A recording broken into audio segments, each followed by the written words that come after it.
checked out all the new handicappers at WagerTalk? If not, here's your chance. You can take 50% off your first daily or 3-day all-access purchase at WagerTalk using coupon code TRYWT. Our new roster of experts is 30 deep, covering sports from all around the world, giving you tons of options to choose from. All you have to do to redeem this offer is go to WagerTalk.com, choose a handicapper of your choice, and use coupon code TRYWT at checkout, saving 50% on your first purchase.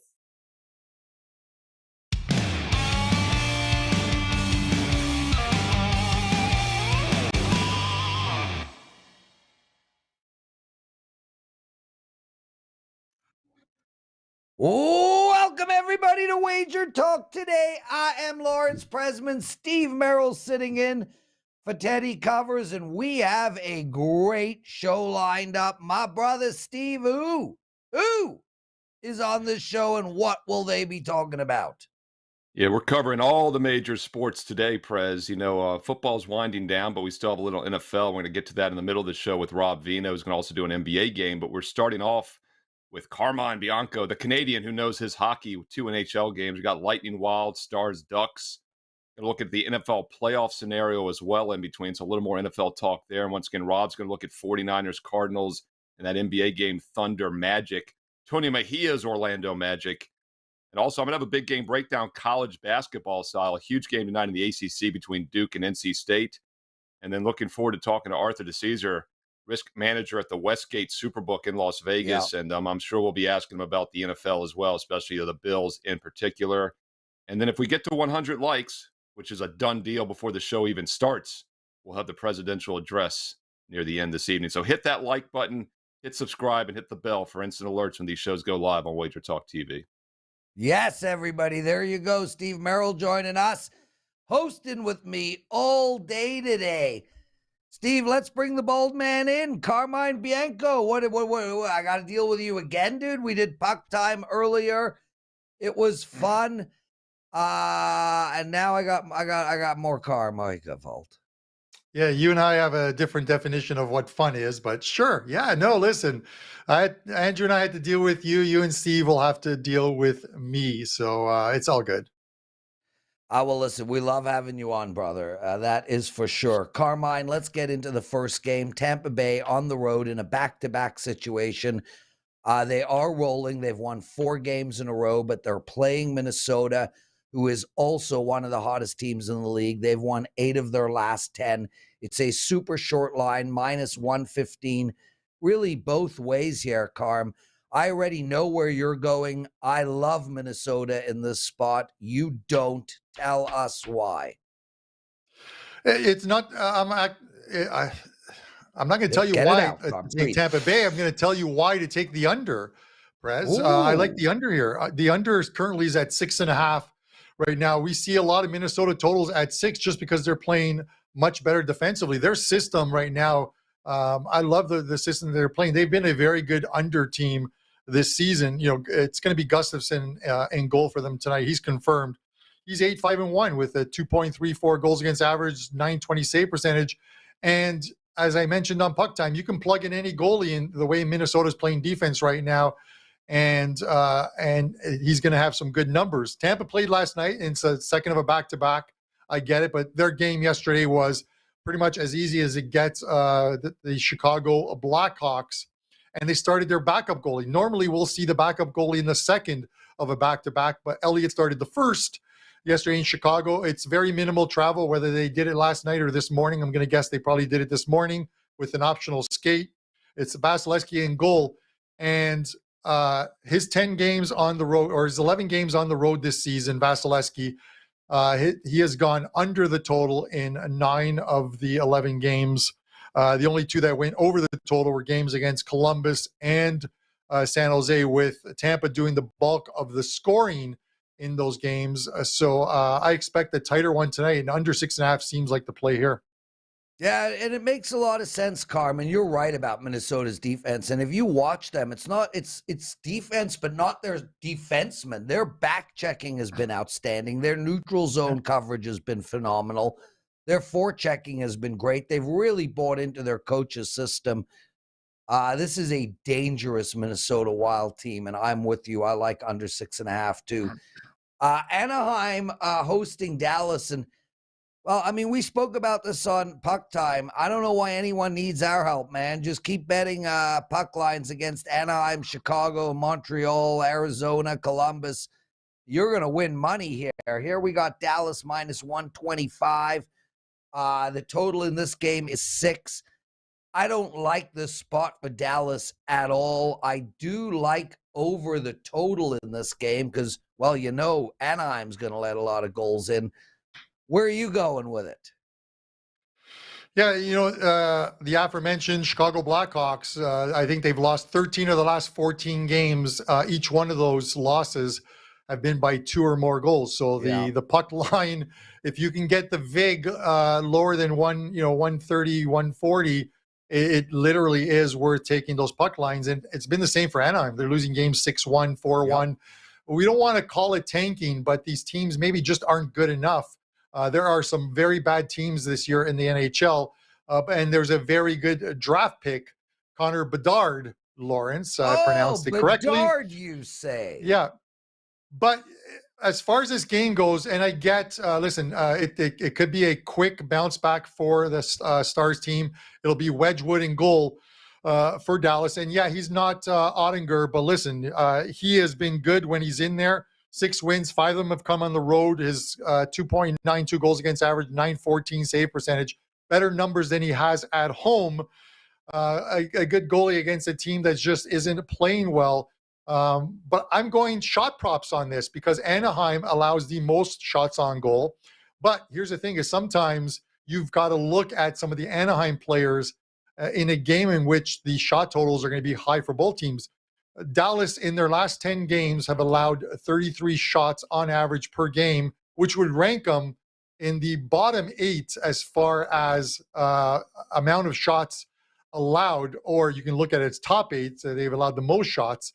It is not a good number, and you've got the backup goalie in net. So I'm looking at Frank Vatrano. Clients and I have made a lot of money with him early on. It's always at 2.5. It's always at about minus 125, minus 130. I jumped off of it when they started to juice him because he was hitting that total quite often. And now the number has dropped after about 7 or 8 times where he hasn't gone over the total. I bet him last time out, he went over the total, and he's going to go over the total again tonight. Over 2.5 shots on goal for Vatrano. Yeah, Carm, speaking of Anaheim, how they lose by margin. 8 of their last 9 losses by 3 goals or more. 3 goals or more, 8 of their last 9 losses. So even an adjusted puck line's been making you some big money fading the Ducks. One thing about hockey I don't dig too deep into, and I've always thought there's not a lot of stats. Both soccer and hockey you do extremely well with, and both are probably very statless sports for the most part. What kind of numbers are you looking at, especially for like a shot prop? I mean, what kind of things are you looking at other than his normal shots on goal, I guess? Yeah, I've been harping on taking years of pay minimal juice, because with these shot props, you don't want to be laying, 150, 160, 170, because it can be a bankroll killer. If you can get a good player, especially against the Ducks are allowing 38.39 shots per game, which is the worst number of all teams. The next closest, I believe, is Columbus at 35. So it is, you some players, you find guys who are going to be on that first or second unit of the power play. Normally when a team like Anaheim is losing, it's because they're taking penalties, they're allowing power plays, and sometimes you can get just a couple shots from a guy just on a single power play. So you'll normally see players with 5 or 6 shots on goal. The good ones, center, obviously Vatrano being a center, is one of them. He's played some on the wing as well too. So he's getting a lot of playing time.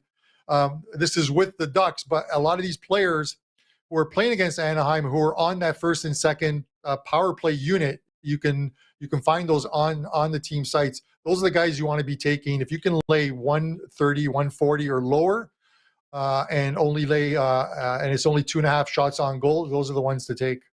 You can make money long term. Carmine Bianco joining us, everyone. Exclusive handicapper at WagerTalk.com. And don't tell anyone this because he doesn't want you to know, but one of my best pals. Carm, what do you got to promote? Yeah, 3 games this afternoon, Italian soccer and EPL. Those go at 245, and then there's going to be a play-in props package in the NHL tonight with some shots on goal props that you guys can pick up. So maybe that one-day all access or one of those great deals that WagerTalk has going right now. You can find those deals on my page as well too. And if I can ask you guys a favor, you have Art DiCesare coming on today. I'm heading to Vegas at some point this month to cash some World Cup futures, but I have Bills futures over 11.5 wins, and I need to know what the book rules are, because if they don't play that 17th game, I'm going to be pretty pissed that those wagers get canceled. As you should, given that you've already won them. Carmine, my brother, awesome stuff. Steve Merril, what are you watching of late? Anything good on TV that I need to know about? Now, I mentioned that show last week, The Protector. It's a Netflix show from Turkey. It's in Turkish, but they speak English over it. I got through the second season. It's not as good as I thought it was going to be, but it's decent. I'm still watching it. But yeah, what about you, Prez? Anything good? I just finished Jack Ryan season 3. I thought it was great TV. Oh, sneeze. Hey, real quick, is that new, or is that the one that was out last year? No, brand new. Came out a few months ago, maybe a month ago. The first two were two of the better shows I've seen. Okay, I didn't know that was out. I got to catch that. Well, season 3 was the best season of the 3 to date, but it does have I don't want to ruin it for you, but I got frustrated towards don't ruin the it. end. I'm going to definitely watch that. Yeah. I got frustrated towards the end, but it is very well done. Obviously, I've mentioned The Swimmers a lot of late. If you haven't seen that, that's an absolute masterpiece. The Swimmers, about two Syrian refugees, both girls. They're trying to make it to the Olympics. They have to escape Syria and get to Germany. It is a harrowing tale, a true story, and really, really spectacular. And last but not least, Rogue Heroes was one of my favorite shows I've seen in a long while. It's on Amazon Prime. It's about how the SAS, which is the Special Forces group in England, it's about how they formed during World War II. It was unbelievable. Anyway, what did we learn in the wonderful world of sports betting? Well, I wanted to pick up where Carm kind of left off about the Buffalo Bills situation. Obviously, if that game is played or not, we will talk to Arthur DiCesare from the Westgate. And of course, that was counted as a no play for the Westgate contest as of last night, since it was not played by Tuesday night. So if you had either the Bengals or the Bills in the Westgate contest and the Circa, I believe, you got no points, but that's as good of a loss, right? Because in the Westgate, you get a point for a win. So that was already affecting the two major contests, and hard to imagine they wouldn't make the game up since the number 1 seed is on the line, but we'll have to see what happens. And I wanted to talk about just the playoff scenarios in general. And if they don't play that game, the team that really benefits is the Kansas City Chiefs, because of course the Chiefs lose the tiebreaker to the Bills head-to-head for the number 1 seed, but they're currently 13 wins versus 12 wins. So Buffalo only had to basically, win out to win the thing. Now they'd have to win and hope Kansas City loses if they don't play that extra game. So the Chiefs right now, with the win, would get the number 1 seed if that game is not made up, or if Buffalo loses one of these two final. Just a big picture takeaway, and I'll get your thoughts as well. Week 18 is obviously tricky because, some teams don't have anything to play for, but it's really not the case for the most part here. The Eagles only had to win one of the 2 games the past 2 weeks, but they haven't won either. So they still have to win this week. So they haven't clinched the number 1 yet. The door is still open for San Francisco and Dallas. So they've got stuff to play for still. Saturday, Jags, Titans, winner gets in. Loser most likely out. Tennessee will be out. Jacksonville could still sneak in. Unlikely. Patriots still control their own destiny, but the Dolphins and Steelers are still alive. And the Bengals still have an outside chance of the number 1 seed as well. So a lot of teams have stuff to play for still. Packers win, they're in. You guys talked about that with Las Vegas Chris yesterday. Lions and Seahawks, though, still in the mix as well. So I'll get your take on this, Prez. How are you approaching Week 18? It's pretty much like a normal week for the most part. We don't have as many teams kind of sitting and resting guys as you would think normally. Steve, listen, I normally tape the NFL presidential address on Wednesdays, and you want to know how I'm approaching Week 18? Well, I'm taping it on Thursdays because right. I don't have a clue right now. Like, I understand what you're saying. the problem is, and this is where everyone needs to be careful, the key games go at the same time.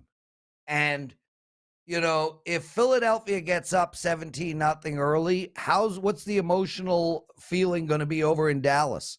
This is where the issues lie, right? So, Detroit Lions go up early. Well, now, or Green Bay goes up quick. What happens in the Seattle game? So, it's not so much about only the fact that teams have stuff to play for going into the games. We can't guarantee they're going to have anything to play for in the second half of those games. So there might be a lot of in-game betting opportunities coming up. But I mean, this is a outright tough week. I will make the following statement, and I'm going to talk about this on the NFL presidential address tomorrow, and that is, if you look at the teams that are out of it, if you look at Atlanta, if you look at Chicago, if you look at the Jets, whatever you think they are, so they're a running team, they're an under team, they're a passing team, whatever you think they are, go the opposite in week 18. All these under teams who can't score, take the overs. That's the one piece of advice I will give out is it's counterintuitive week. There are going to be very few punts in a lot of these games, a lot of wide open football. But man, it is still going to be exciting. And you want to see Pittsburgh make this thing? I mean, what a story that would be, eh? Yeah, I remember I was on beginning of the season and Teddy and I and you were talking about the Steelers. I think Teddy brought up the point Tomlin's never had a losing record, basically, and it sure looked like he was going to have one until they won 5 of the last 6 now or whatever it is. And still has to get one to get to past 8-8, so I don't want to bet against my former alum, Mike Tomlin, and obviously I root for McDermott as well, two William Mary guys. But yeah, I'd love to see the Steelers get in there. I'd like to see Tomlin and McDermott do very well. And it's like Coach of the Year award. I haven't looked at the odds, but I mean, Tomlin has just coached his freaking ass off, and then you got Dable in the mix, and this could be Bill Belichick's best coaching season of his life. It's going to be That's really ironic, isn't it? Yeah. Yeah.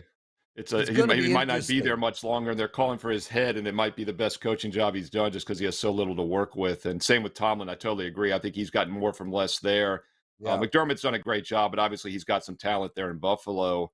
I want to bring in Rob Veno to talk a little bit about this because Rob, digs into the NFL. And Prez brought up an interesting point, Rob, about kind of throw the stats and the styles out the window. I say that all the time, Prez, with the bowl season, right? You throw the numbers out the window. The bowl season. This is kind of like the NFL bowl season, week 18. And Rob, one team I did mention, the Giants are locked into the wild card. They have nothing to play for. So that is one playoff team. I guess Minnesota might be in that situation as well. My Washington Commanders are eliminated. They eliminated themselves by losing to the Browns. But one thing, Rob, over the years is these non-playoff teams historically make money in December. What are your thoughts on that in week 18?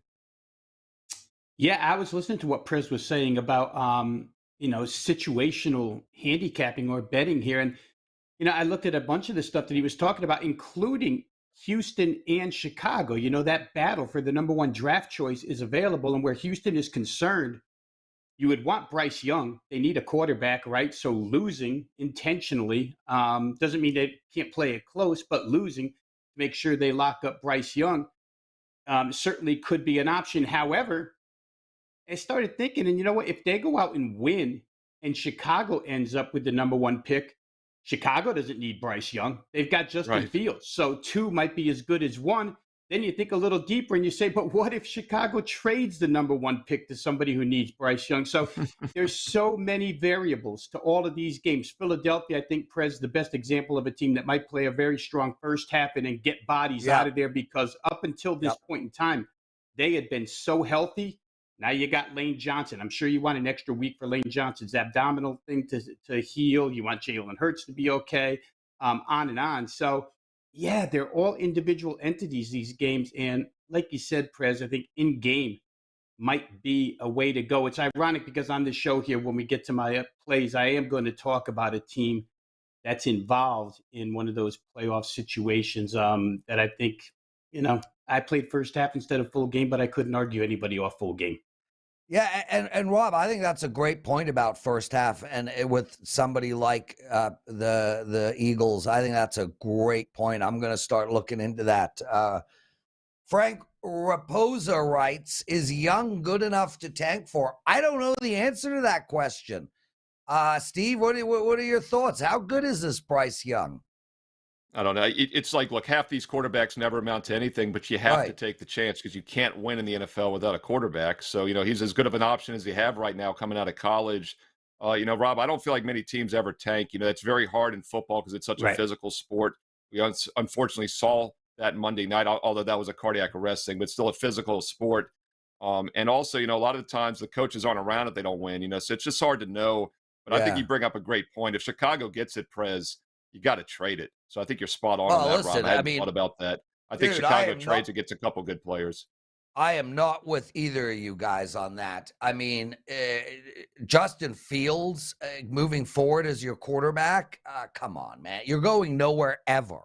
So there's only been one good Ohio State quarterback in the last 30 years, and his name is Joe Burrows. So I was trying to think what quarterback's been good. That's true. Good one, Prez. I like that. It's not Art Schlichter. So if you're Chicago and you get a chance to get a quarterback. Find another place for Justin Fields because that man can't throw the ball, period. Anyway, Robert Veno, Arizona, San Francisco. You got a first half bet for us on this game, and a game that is important to San Fran if Philly loses. So I think we're going to get a good effort, at least at the beginning. Yeah, I agree, Prez. And I really started to look at this when I saw Kyle Shanahan say that the number 2 seed is extremely important to him. So his team is going to play. Remember, they don't only have an opportunity at number 1, but they have to lock up number 2 by winning so that Dallas doesn't get the number 2 spot. So the fact that the head coach thinks this is really important leads me to believe that they're going to be ready for this. The Cardinals' approach seems to be entirely different. They're likely going to rest their top 3 offensive weapons in this game due to injury. It looks like no James Conner at running back. At least here midweek, it looks that way. It looks like no DeAndre Hopkins or Marquise Hollywood Brown, their top 2 receivers. And they don't know who their quarterback's going to be yet. Could be David Blau. Could be Trace McSorley. Could be Colt McCoy. Again, this game's a little bit interesting because it is going to rain in San Francisco for the next 5 days.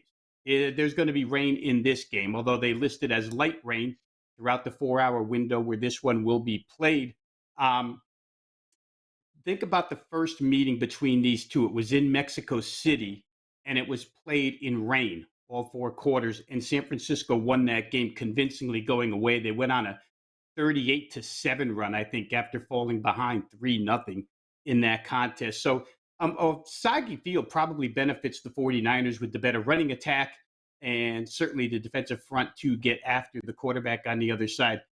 I just don't think that Arizona's personnel offensively is going to be able to dent San Francisco's defense, which should, guys, be looking for some type of atonement after last week just pulling a complete no-show against Jarrett Stidham and the Raiders. I mean, 500 total yards and big passing yardage.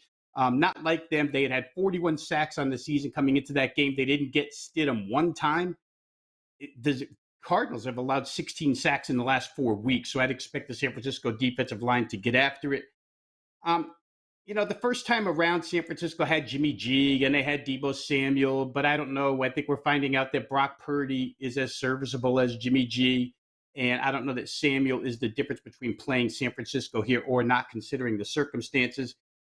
Here's the one thing the one concern, there's always a concern when you make a bet, but the one concern playing San Francisco first half is the fact that the Cardinals have been real good, 6-1 against the spread in their last 7. However, I'll counter that by saying San Francisco at home this year is 5-3 first half against the spread, and those 5 wins are by 28, 20, 10, 8, and 7.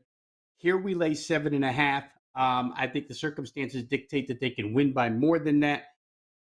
I'm not going to argue anybody off a full game because, like you said, Prez, there'll be scoreboard watching going on. And if the Dallas game is, if they're winning, San Francisco's got to win. But I'm going to try first half here. San Francisco -7. Like I said, I wouldn't argue anybody off full game.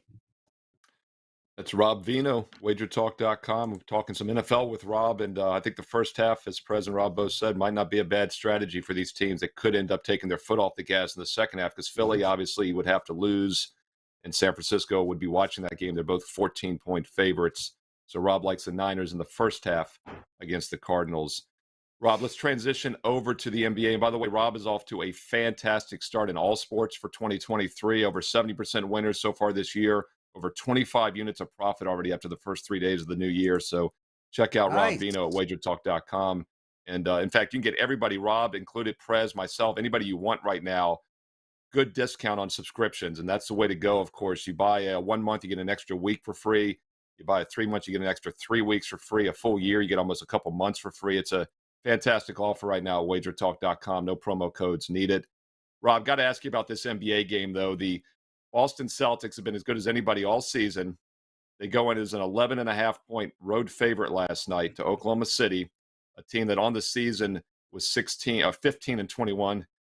Not only does Boston lose, but Boston gives up 150 points. The Oklahoma City Thunder score 150 points on the defending Eastern Conference champs as a double-digit home dog. 59% shooting. I mean, first of all, explain to me what happened last night. And second of all, let me know what we do tonight as they're traveling without rest now and going to play Tony Mejia's Orlando Magic.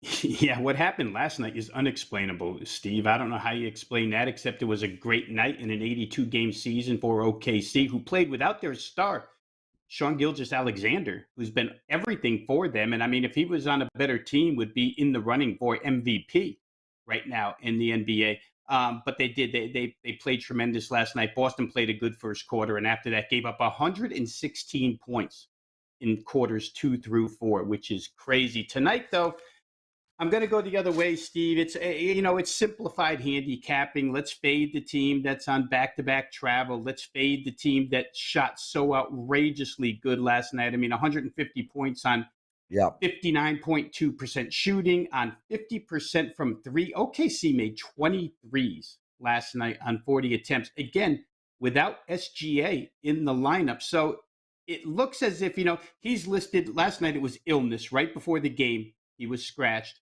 And now you put a guy with the flu or whatever on a plane flying to Orlando. I just don't know that he makes the bell here against an Orlando team, which will have 9 bodies available. Remember, a bunch of suspensions for the Magic were issued last week. But the Magic, surprisingly, are on 4 days worth of rest here against a team in a back-to-back situation. Now, these particular situations, the sample size is so small this year that it's really not worth noting. But I will note that Oklahoma City, back-to-back with travel, 0-1. Orlando as a favorite, 1-3. They're hardly ever in that role. The 5 that they're going to start tonight, very, very as good as it gets. Orlando's got a roster full of interchangeable parts and 3 backups, R.J. Hampton, Gary Harris Jr., Mo Bamba. Also, again, a really good backup. So I think they match up well in this instance. I don't think SGA will play. The first time around, he had 34 in the game against Orlando, a game where Orlando led by 15.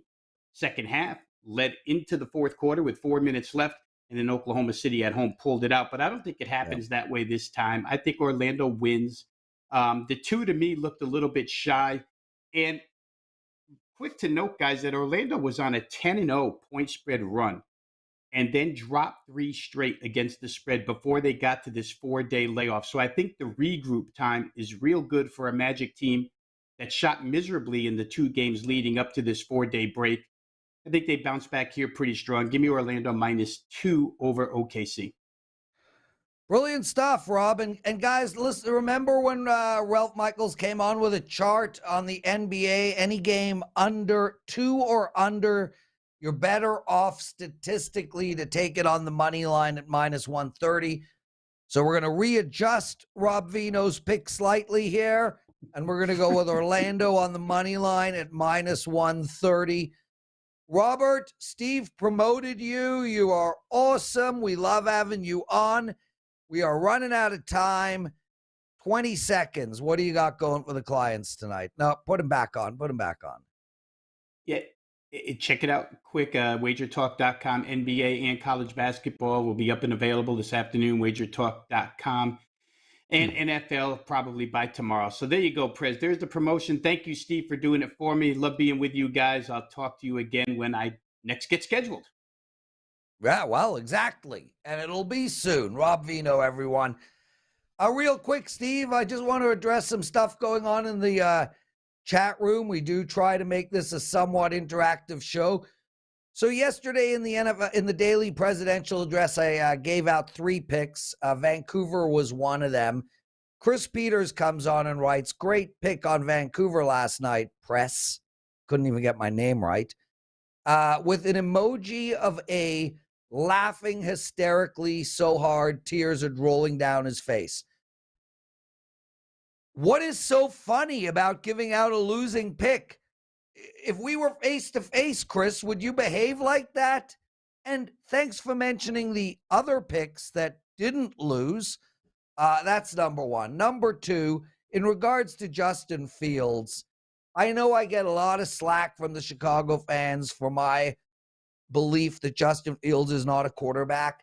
Steve, name me the last running quarterback that won a Super Bowl. Go. Well, I agree. Hey, look, as a once Washington Redskin follower a long time ago, I remember RG3 tore it up as a rookie after winning the Heisman out of Baylor. Not only did he not do anything, he got injured, first of all. Look, Lamar Jackson, last time I checked, he hasn't played in over a month.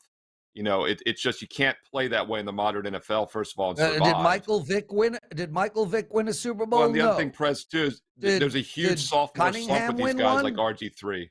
Well, the other thing, too, is the league adjusts. There's a huge sophomore slump with these guys statistically because the game plan changes for them, too. Now, you're exactly right.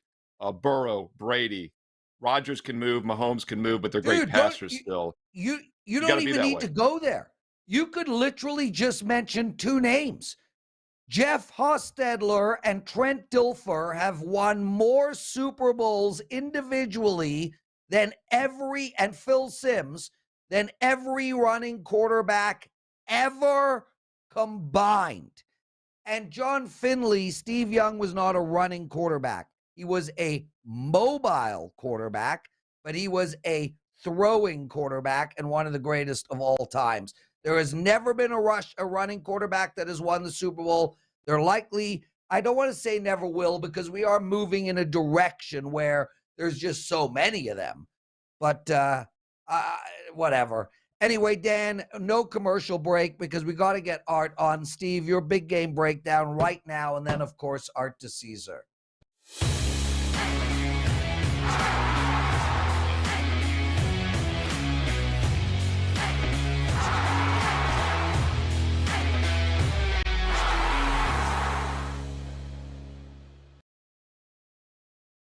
It is time for a little big game breakdown for Wednesday, January the 4th. We're going to talk a little college basketball for tonight on Wednesday, an ACC battle at 7 o'clock Eastern between Duke and NC State, the Triad in Raleigh, North Carolina. You know, we always think about UNC, North Carolina, and Duke as a big rivalry. Well, NC State's kind of the little brother in that 3-pack there, and they are a home dog tonight. So on the surface, you'd say, hey, look, maybe there's some value with NC State, a motivated home dog, a team that's 7-1 at home this season, catching big brother Duke on their somewhat strong home court, but not so fast. I think this is a good spot for Duke for a few reasons. And unfortunately, the overnight money is thought the same way. You know, I sent this game in as a big game breakdown late Tuesday night. I go, let's talk about NC State Duke. I was looking at Duke -3.5 on the overnight line. And now as of early afternoon Wednesday, it's now -5. So we've definitely seen some sharp money coming in the Duke Blue Devils, pushing this from 3.5 up to 5. But I still think there's value with Duke, and I agree with the move.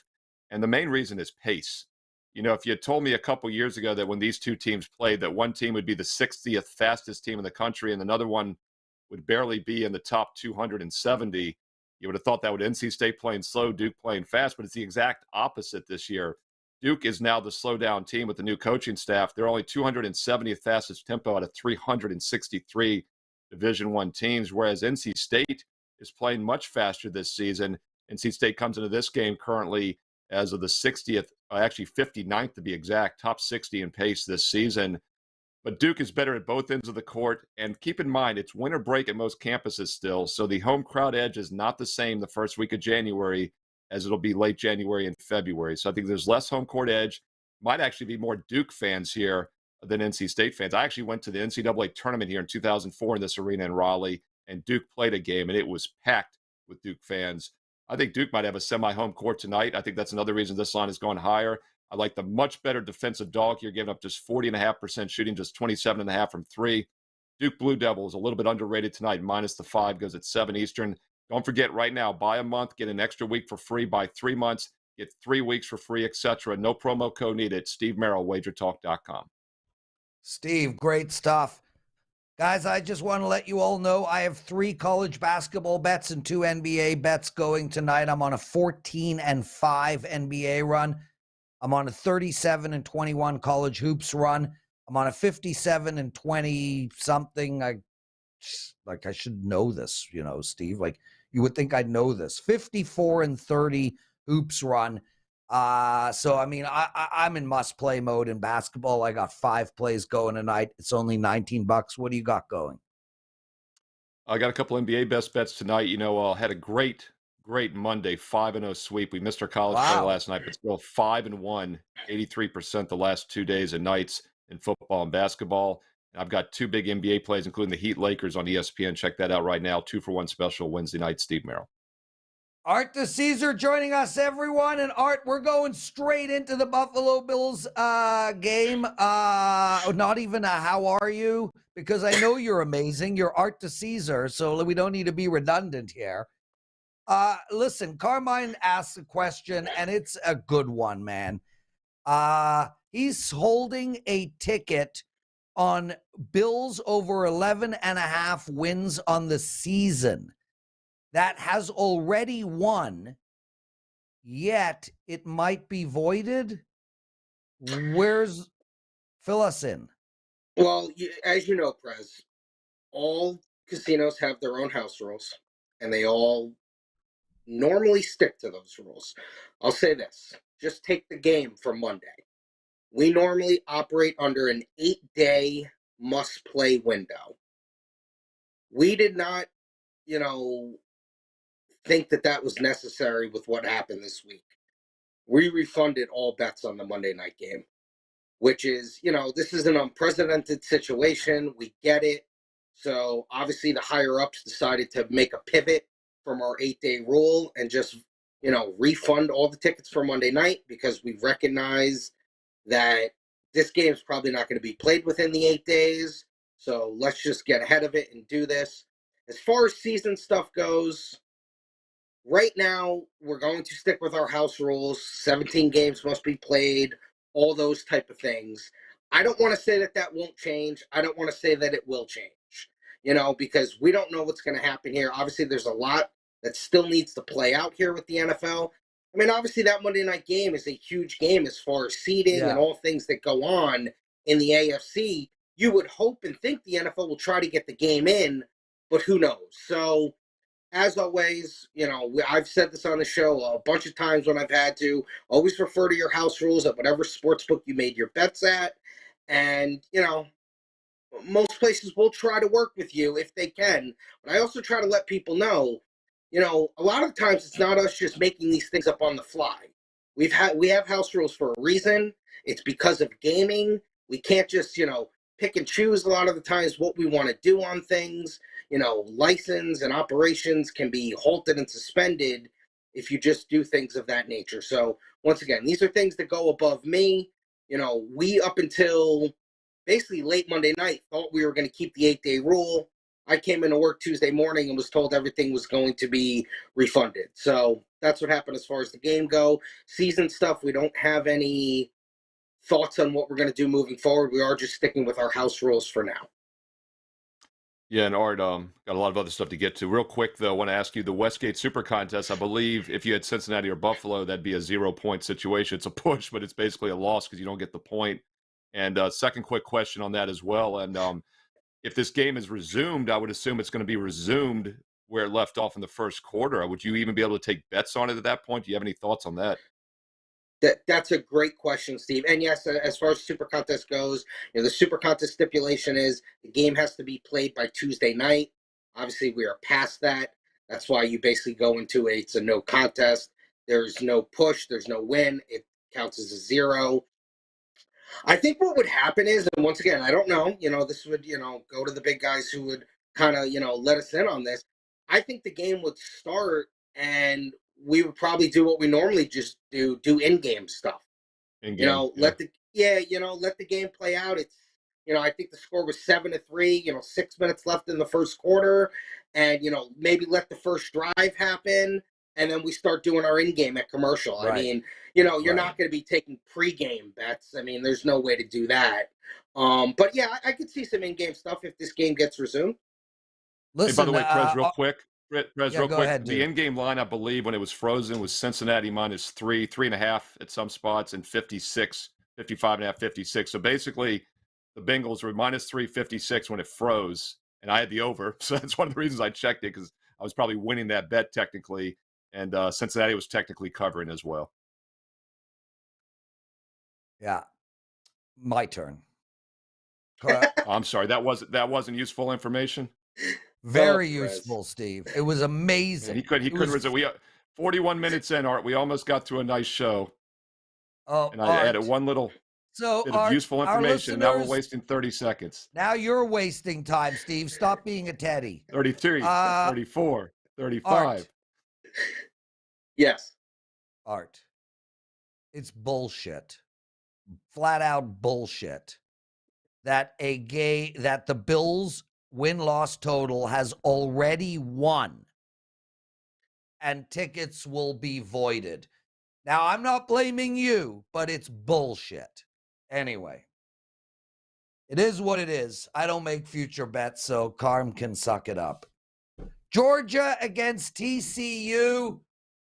Huge line here in a national championship game. Tell us something, man. Over, under, side, props. What are you hearing, seeing? Any help you can give us on this game, because we will not have you on before it begins again. Sure. So, prior to the two Final Four games going off, Friday, Saturday, we had hypothetical lines up for all possible matchups. We actually had Georgia in a hypothetical against TCU -16.5. After we saw the the games and everything play out, we reopened it Georgia -13.5.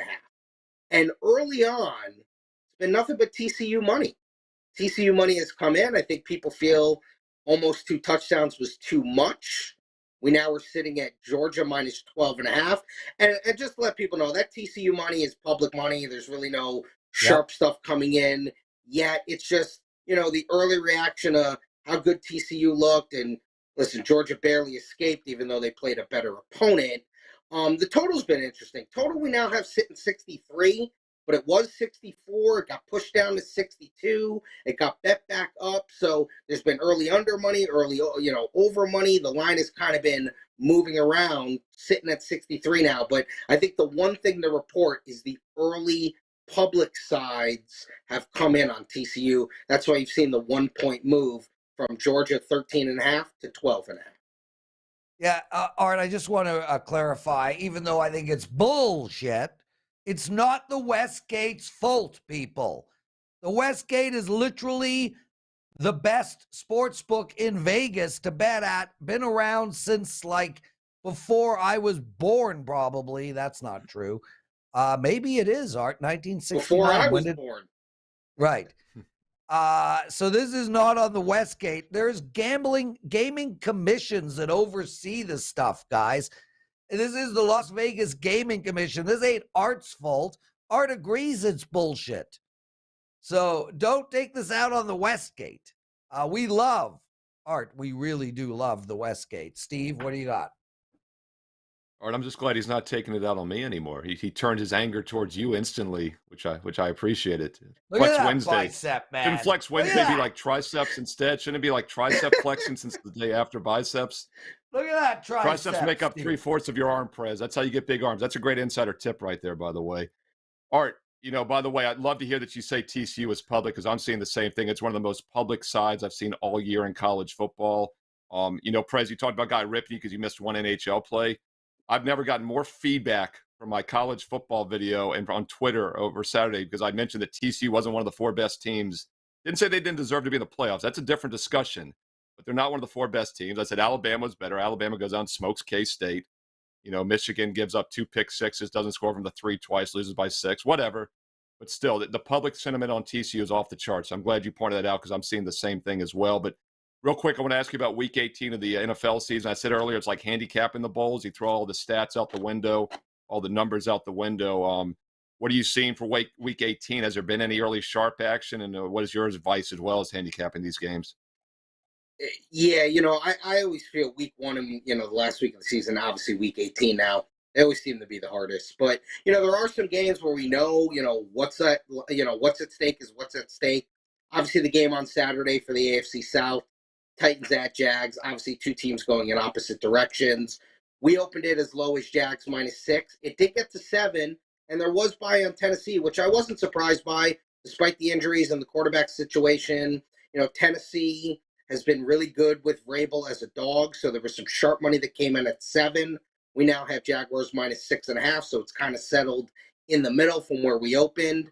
The Green Bay game's been interesting. It opened 4.5. There's really been no movement on the game. We've kind of taken bets on both sides. I think by the time we get to kickoff, we'll need Detroit because Green Bay will end up being the side. They'll be in all money line stuff too as far as parlays go. So I think Green Bay will end up being a team that we will be rooting against. And I know you guys have mentioned that Eagle team. We opened that game as a reopen at 11.5, and it was too low. I mean, people just started pounding the Eagles. It's now 14. Obviously, the Eagles need the game desperately because they want the number 1 seed. And my Giants, who wrapped up a playoff spot, have nothing to play for. Dable is saying the right things that people might play, but there's no reason for that to happen. So you've seen the 2.5 point, move there as far as the Eagles go. And I know, Prez, you had mentioned Pittsburgh. We had opened Pittsburgh -1 at home against Cleveland. It's now up to 3. People believing, that Pittsburgh obviously still has a lot to play for. They need help. But the Pittsburgh money has come in. Cleveland season's over. They're dead in the water. So, those are some of the early things you've seen in Week 18. And, just to get to the Bengals and Bills, well, obviously Ravens at Bengals and Patriots at Bills, and the Patriot game means a lot, especially for New England. Yeah. We have those games off the board right now because we just don't know.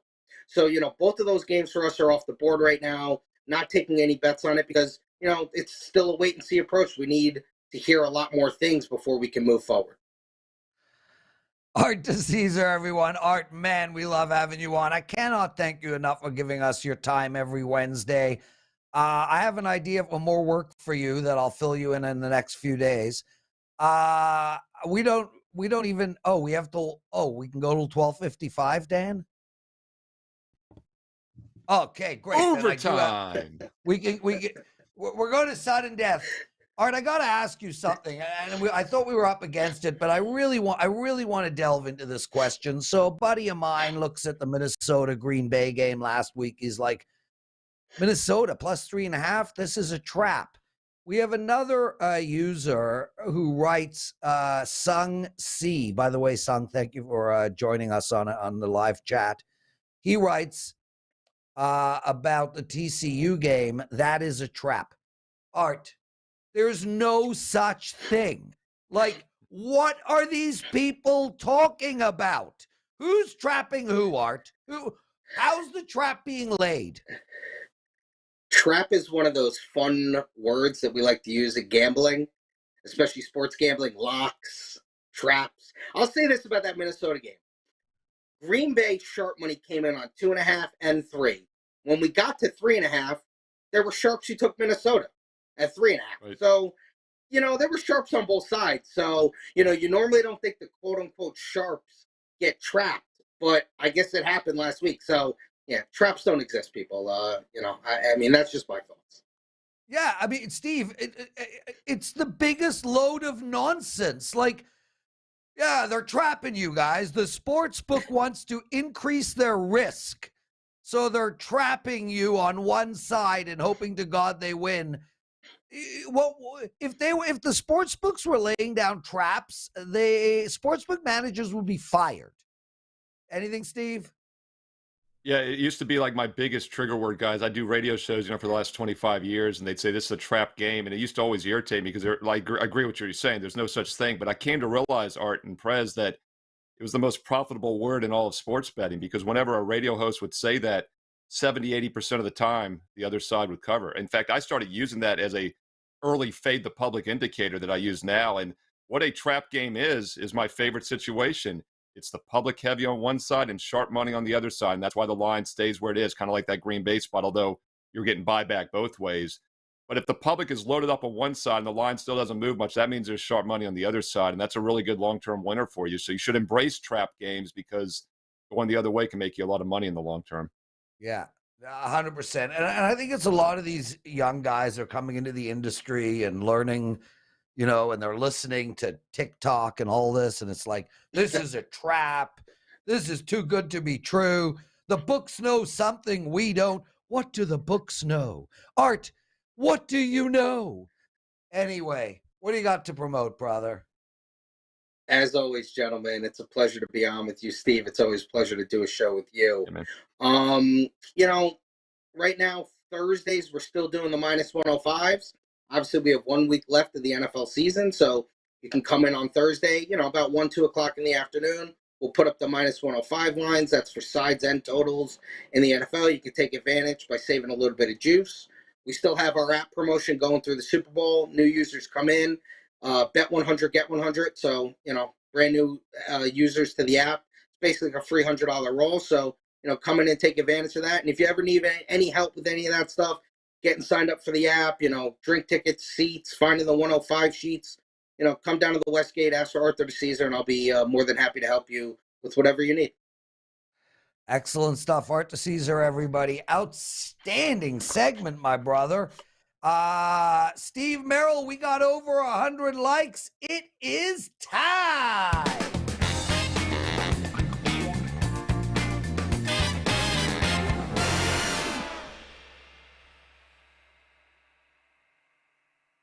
Okay, guys, it's time. I'm going to go down the entire NHL board for you. Yes, there's only 3 games, but what can I tell you?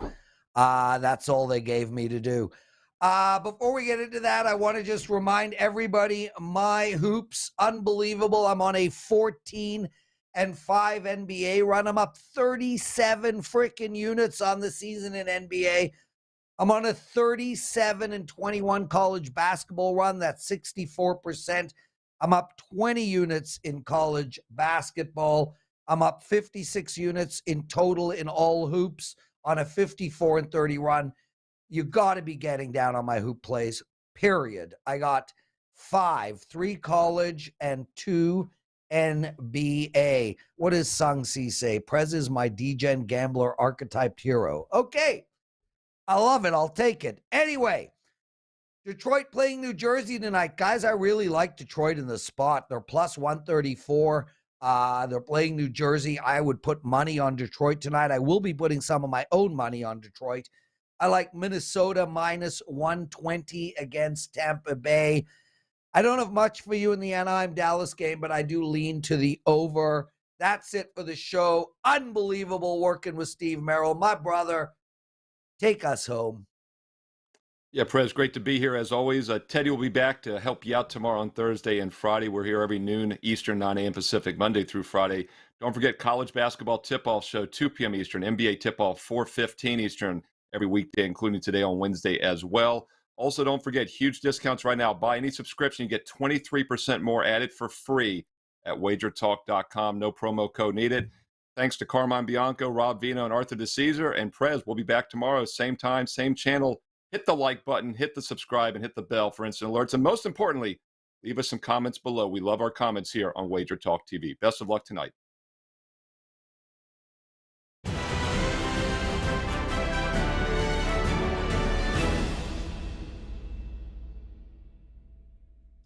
Have you checked out all the new handicappers at WagerTalk? If not, here's your chance.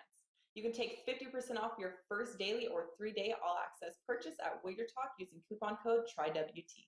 Our new roster of experts is 30 deep, covering sports from all around the world, giving you tons of options to choose from. All you have to do to redeem this offer is go to WagerTalk.com, choose a handicapper of your choice, and use coupon code TRYWT at checkout, saving 50% on your first purchase.